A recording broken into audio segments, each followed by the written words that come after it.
I was in high school in the early 1990s. This was around the time when Nirvana came out and pretty much changed music and culture all at the same time. A lot of the kids that I grew up with in my whole life began acting a lot different around this time. I mean, I guess that happens a lot anyway when you get to high school, but these were some pretty drastic changes. A lot of my friends basically turned punk overnight.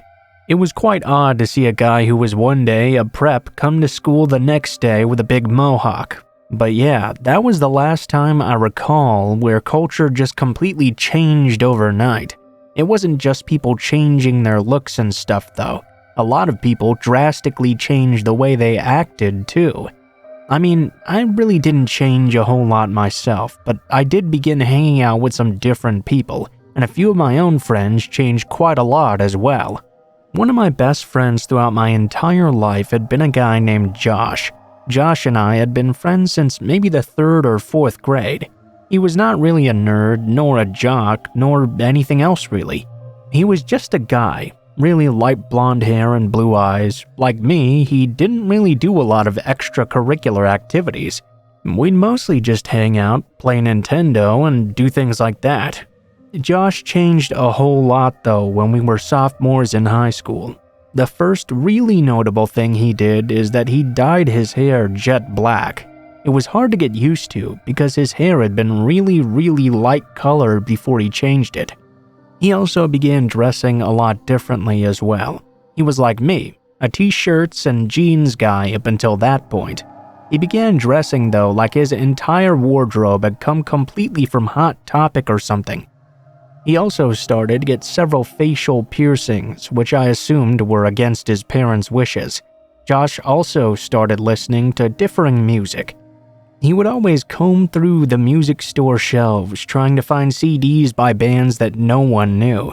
It was like he thought it made him more special or something if he was the first big fan the band had. Despite these changes though, our friendship didn't really change that much.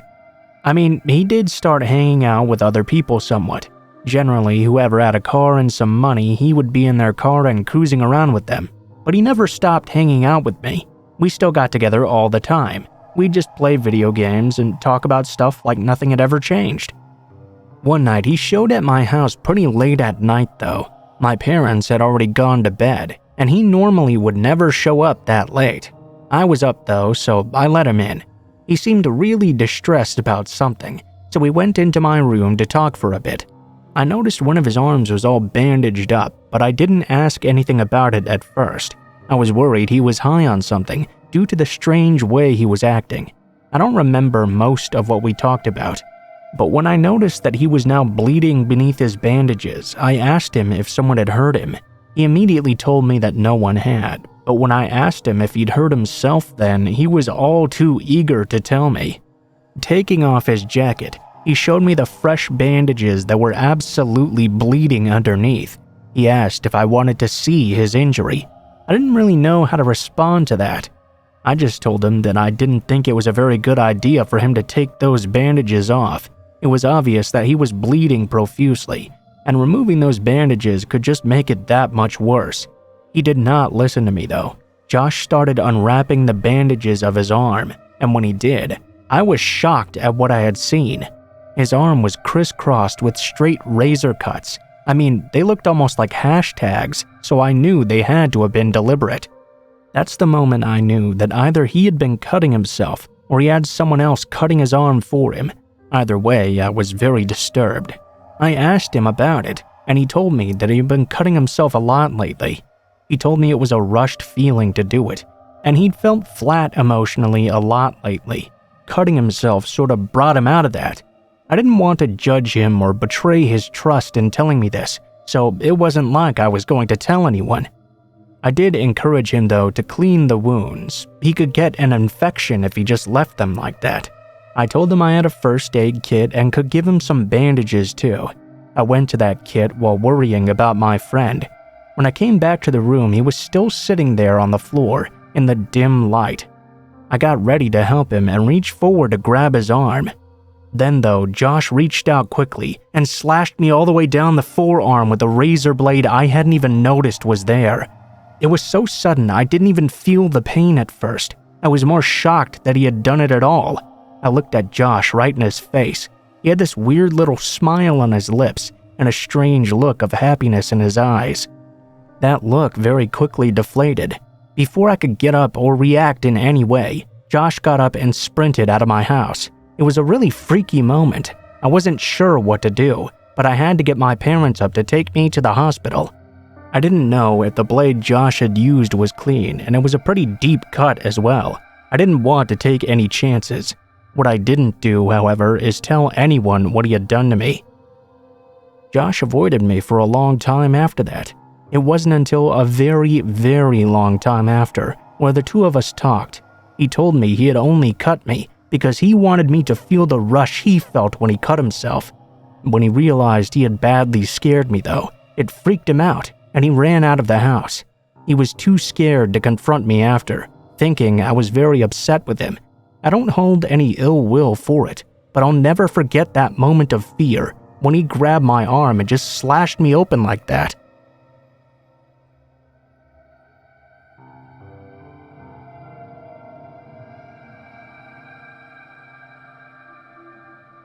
There's a gas station / convenience store that I go to nearly every single day.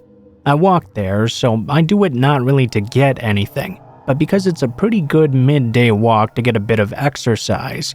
It keeps me going, getting up to do something every day. There's a guy I know who is homeless now, but only assumed it in the first few times I met him. He often hangs out right outside of that convenience store. There's a shady little spot in the front next to the propane tanks that has an outlet. I guess the managers of the store allow him and 1 or 2 other homeless people in our small town to use that outlet in order to recharge their phones. Well, anyway, he had stopped me in front of this store to talk a few times. Although I couldn't really understand everything he was talking about, I had been homeless once before for a short time. I know what it's like to not have anyone you can talk to. So, I let him talk a whole lot to me while I worked as a good sounding board. Just recently, he decided to get up and walk with me as I was on my way home from the store. He suggested that I should walk a different way instead. I had told him before the area in which I lived, and apparently there was a road that went behind the stores and came out behind another street which was close to my home. He told me he would show me how to get to the trail he was talking about. The weirdest part though is that he didn't walk with me all the way to where the trail was. He walked as far as the train tracks and then just pointed me the rest of the way. And actually he was right. It was a much quicker path to get to the way I was going. It was also a lot more shaded and solitary than walking along the busy highway. I found myself enjoying it quite a bit actually. I would take that way a few times in the day, not really thinking too much about it. It was when I decided to take it once at night, though, that I had a really scary experience. I hadn't stopped to really think about what it might be like to walk back there at night. The actual path was really short, and most of the walk was along a paved road. There were a few homes along the road, so I assumed there would at least be some street lamps alongside as well. Well, when I crossed over from the little path to the asphalt road, needless to say, I was surprised at first by just how dark it was. And yeah, it was really darker than anything I could ever recall in my life. Like I mentioned, there were a few houses along the road, but they didn't seem to have any lights on at this time of night. In fact, there were absolutely no lights on at all, not on any of the telephone poles even. This meant it was a downhill walk that was nearly pitch black outside. I couldn't even really make out where I was going forward, trying to watch the ground to see where I was going. For some reason at the time, it never occurred to me to just turn around and go back. I wanted to get through walking that way, and I just figured after I would take the rest of the normal way home. After a few moments, it occurred to me to use the flashlight on my cell phone. Sure, it wasn't the best light there could be, but it did help me find my way a little bit better than without. I couldn't really see what was on the sides of me or anything behind me either, but it was enough to keep me from stumbling on or even off the road. Suddenly though, there was some noise off to the left side of me. I jumped and tried to shine my light over in that direction. Because the light was so weak, I wasn't able to make out what was off to the side. I could see, though, that there was some sort of figure stumbling in a weird gait toward me. He was saying something like, "Give me that! Give me that!" I didn't need to make out who or what it was in order to run, though. I took off like a rocket down that hill without even looking back once. I ran and didn't stop until I made it to the store. When I went in, I was startled, and the cashier could tell something was wrong. While catching my breath, I explained what happened. When we went outside, though, that person had completely disappeared into the darkness. I guess whoever it was didn't decide to follow me in the end, but it sure was creepy as hell having them come after me in the dark like that.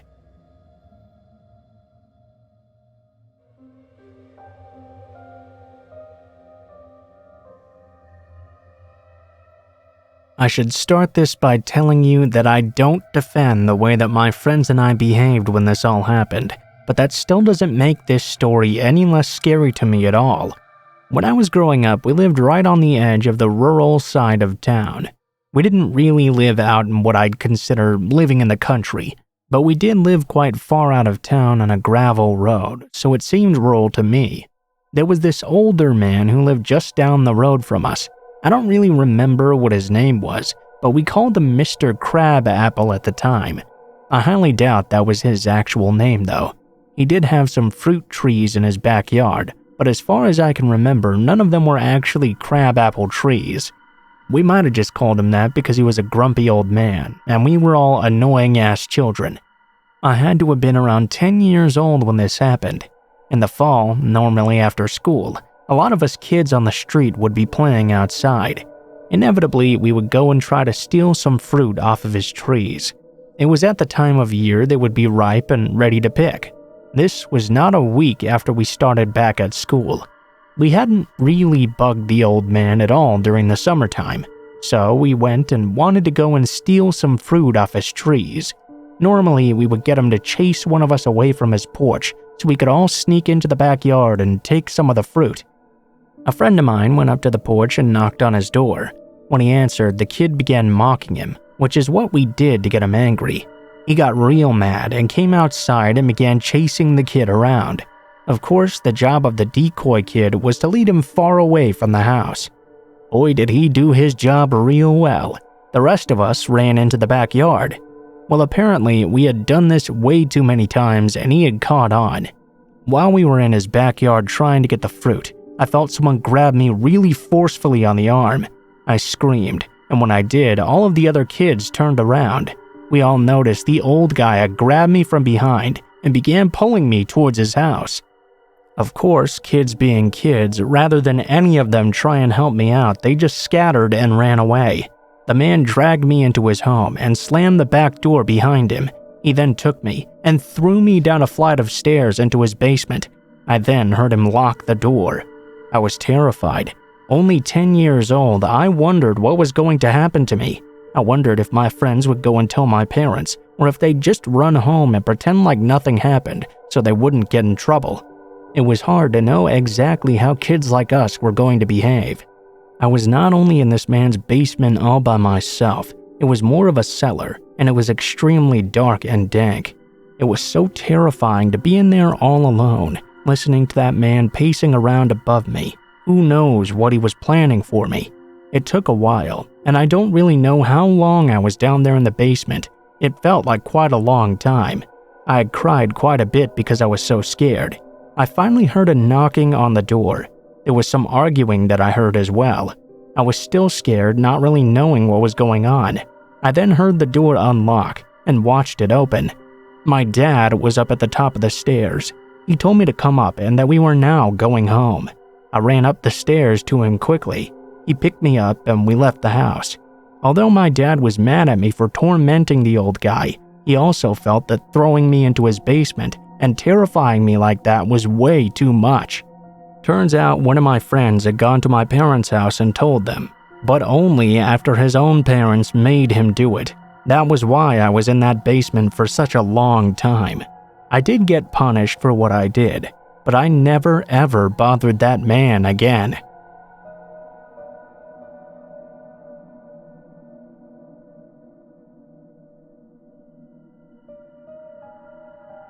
Back when I was in my early to mid-teens, around 2007 to 2008, a bunch of friends and I would regularly hang out in an old abandoned school. It was a very small school with only 8 classrooms, a teacher's room, a cafeteria, 2 bathrooms, and one room we had no idea what it was since it was always locked. I'll get back to that later though. This school hadn't been able to keep up with the 80s modernization of our town and the large number of newcomers that followed with it. As such, it quickly closed down in favor of newer, bigger schools and buildings by the end of the 80s. Most of the place was boarded up completely, but you could enter through a window in one of the classrooms where the board had since been ripped down. Our routine was always the same. Whoever of us got off school first would go down to the building and go through the different rooms to make sure everything was empty and safe. These buildings had earlier been known as the local spot for drug addicts, and used needles and such were a common sight for us at this point. This one day, a friend of mine and I were the first to get off of school. As per usual, we took the walk down to the building. Upon entering and stepping out from the classroom though and out into the hallway, we immediately saw a large man standing there. I remember him being quite huge, but that might possibly be only how he appeared to us kids. My friend let out a huge scream. The man didn't seem shocked or scared though to see us there. In fact, he didn't seem to react to us at first. Eventually, he turned around though and asked us, "Hey, have you guys seen insert my friend's name here?" We told the guy we haven't seen anyone and only just got there. He sighs and shrugs and then pushes past us to leave the very same way we just entered. Now, our friend had an unusual name, so the chances this guy was just looking for another random person who just so happened to have that same name were pretty low. Thing is, none of us had ever seen this guy before. I happened to know most of said friend's family as well. When we described what the guy looked like to our friend, he didn't seem to know who this guy could have been either. For the next few months, we were too scared to go back.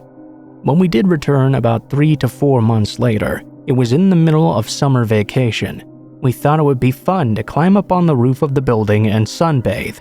Upon climbing it, we found the roof to be rather weak and close to caving in. Something though made us take the risk and dare to venture out onto that weak roof after all. There was a hole in the roof, directly above the room we had never been able to get into. The hole in the roof was only about the size of a football. One of my friends came up with the idea to lower her arm down into the hole and film the rest of the room using her phone so we could all see what the room looked like. She puts her arm down into the room, and as she begins filming, she suddenly lets out this blood-curdling scream. She immediately retracted her arm, but now her phone could no longer be seen. She was certain that something had just grabbed it from her hand. As we looked down through the hole, we could now see her phone just lying straight up on the floor. We climbed down from the roof and entered the building, now intent on doing whatever it would take to get into that room. After all, we didn't want our friend to have to return home without a phone and have to explain what happened to her parents. About 30 minutes later, we finally managed to make a hole on the door and put our hands inside. When we tried to use the door handle on the inside, the door now opened right up without any trouble. We stepped inside and all stared in silence. To this day, I have no idea what this room could possibly be doing in a school building, and I sincerely hope it had never been used for what it looked like it was intended for. The room was about 4 by 4 meters. The floor and walls were all made of solid concrete. In the left corner of the room where we entered were 2 large metal bowls sitting on the floor. At the back of the room were 5 chains dangling from the wall, 4 with equal-sized cuffs, and 1 large one that looked just perfect to fit around someone's neck. Needless to say, we swiftly picked up my friend's phone and immediately left that place. The room had us both scared but slightly intrigued as well. After some talk back and forth that same night, we decided to go back and take a closer look again the following day. When we returned the next day though, we found that door locked once again. Only now, someone had covered the hole we had made in the door with a large wooden board, nailed firmly shut. Once again, we immediately left, and after that visit we never returned. I have no idea what we stumbled upon that day, but I'm certain my days hanging out at this place is what sparked my interest in abandoned places. Today, I'm quite an experienced member of the urbex community and have had much more sinister experiences with places like this that I might share with y'all some other time. Since taking up urbex, it's been a dream of mine to go back to that school and check out if that room was still there. Unfortunately though, that place no longer exists, and the area is now home to a thrift store instead.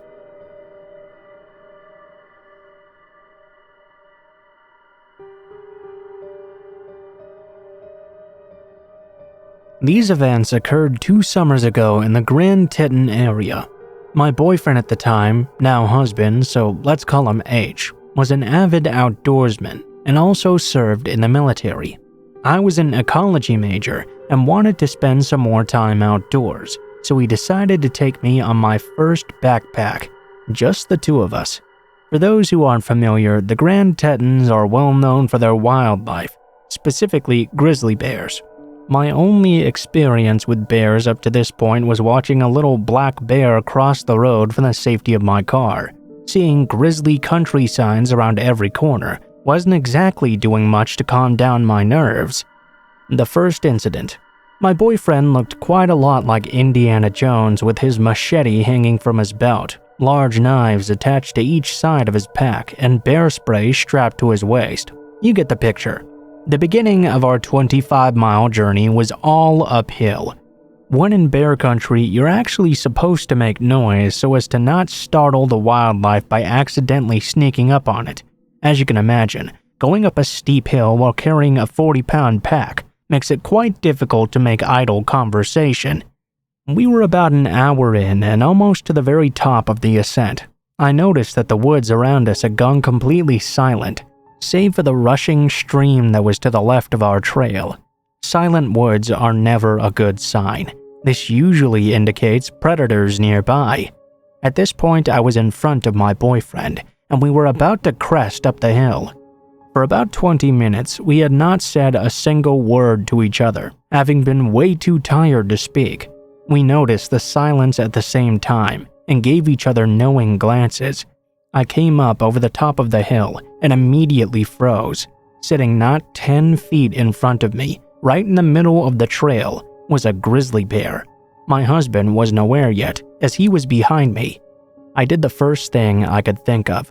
While still in my frozen stance, I managed to take my arm and start flinging it wildly behind me, trying to get H's attention. I was too terrified to even speak. The bear went immediately from sitting to all fours, not looking away from us once. H quickly swung me around so I was behind him, and he started yelling. Being in the military, he sure knew how to do it well. The grizzly wasn't quite fazed, as it started to walk slowly towards us. At this point, I was on the verge of passing out in terror. This bear was about 5 feet in front of us, when we heard a loud crack coming from the woods to our right. The bear heard it too, and he bolted toward the stream. A second crack boomed again, this time much closer than before. H said, "It's probably just some falling branches," but we knew that was not the case.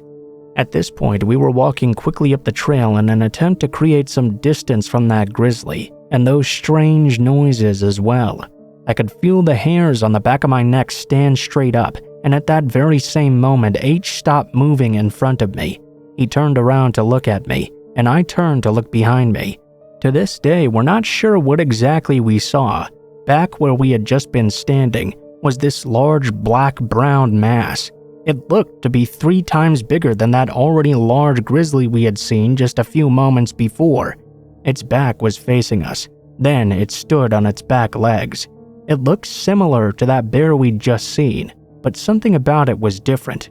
At this point, it was probably stupid to run away, but that's exactly what we did. We were aware of heavy footsteps behind us, but neither of us looked back. Those footsteps eventually faded. At this point, I was a mess. H was doing his very best to console me. "Honey, this is extremely unusual. The bears usually stay away from humans. We're going to be okay. I'm sure that won't happen again."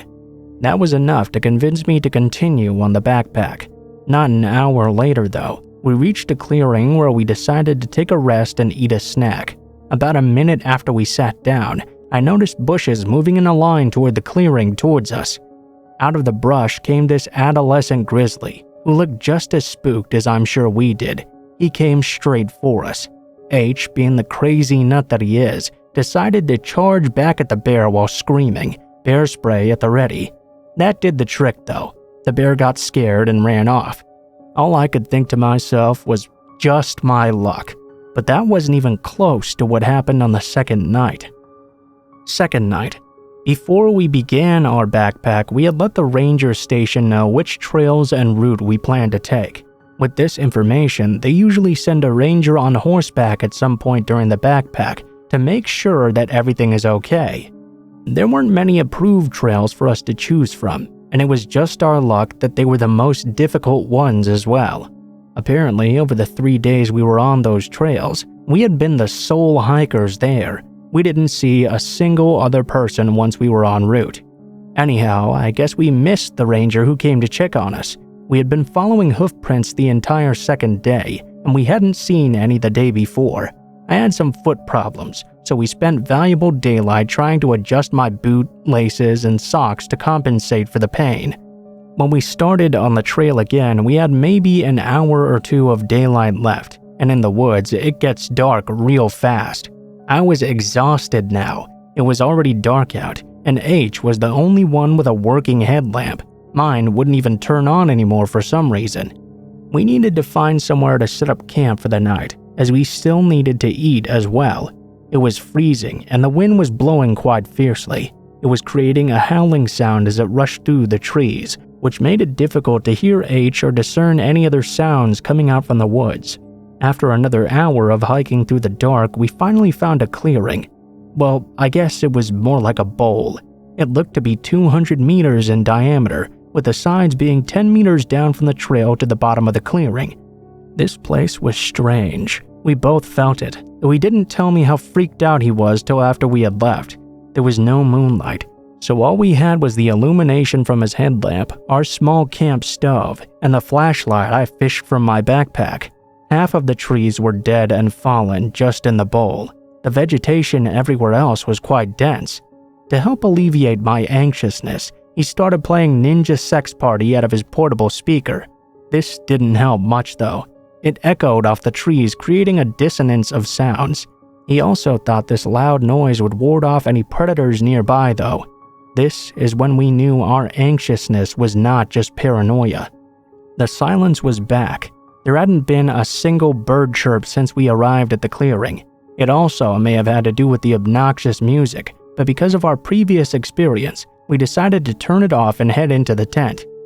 It was freezing as well. As soon as we were situated in our sleeping bags, we could hear deep cracks and thuds echoing from beyond the tree line. Falling trees? There had been a lot of wildfires and very little rain this season. Thud. We both froze. That sound was not an echo. It came from inside the clearing and was definitely not a falling tree. Thud. A second one. It came from right outside the tent. We both stopped breathing. H's hand found mine and we clung together paralyzed. Something dragged along the outside of our tent, making an indent as it went along. We could see it was a finger. "What is it?" I whispered, shaking. "I don't know. It shouldn't be a person. We're the only ones on this side of the mountain." I was trying my hardest to stifle sobs, trying to listen to what was happening outside. I could hear steps around our tent, but I couldn't decipher what it was. The steps stopped, and then the whole side of the tent was slowly pushed inward. At this point, whatever was outside knew we were inside. I shined my flashlight at the side of the tent, and what I saw made my blood run cold. There was the shape of a human face pressed into the tent wall. I could make out their nose, an open mouth. Each time they breathed in, it made the tent around their mouth billow in and out. H said fuck that and pulled a Glock from his sleeping bag. He cocked it, and the sound shattered the silence. The face immediately pulled back, and we could hear fast footsteps heading toward the edge of the clearing. We didn't leave the tent till the sun was shining the next morning. The first thing we noticed was the smell of urine. We came out of the tent and looked around. Whoever that was had peed on the coals we left in the fire, leaving the disgusting stench of evaporated piss. Footprints surrounded our tent, circling around multiple times. Muddy handprints decorated the outside. At least, we think it was mud anyway. The takeaway? Wildlife is not always the most dangerous thing out in the back country.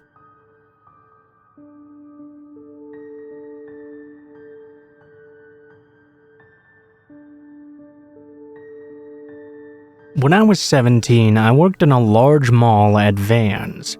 I had a lot of creepy older guys come in and flirt with me, but one guy in particular took the cake. One day, I was working the usual busy as hell Saturday nights. There were 4 very tall men that asked for my help getting some shoes. I worked at an outlet, so the store was large with tall racks as well. The mall I worked in was extremely popular amongst locals and tourists alike. It also had some history with being a sex trafficking hotspot for some context. So anyway, the men said they were from Nigeria, and they were pretty chill at first, until they began the usual creepy flirting. One man kept saying he had a son in Nigeria and asked if I wanted to wed him. I laughed because I thought he was joking, but suddenly he looked extremely offended. I was awkward and began talking about the shoes, but the man interrupted me. He kept on saying how great his son was and that I would make a really great wife. At that point, I grew uncomfortable. I didn't want to be rude, so I asked for a coworker to come over and take care of them while I went to the bathroom. Everything was normal for the remainder of my shift. I clocked out and was waiting for my dad to come pick me up. Usually, I would walk around the halls of the mall as I waited. The music was soothing and all was calm. I walked past a restroom hall and saw figures standing in my peripheral. I glanced back. I saw it was the 4 men from earlier. I was in full-on panic mode at that point, but I played it off.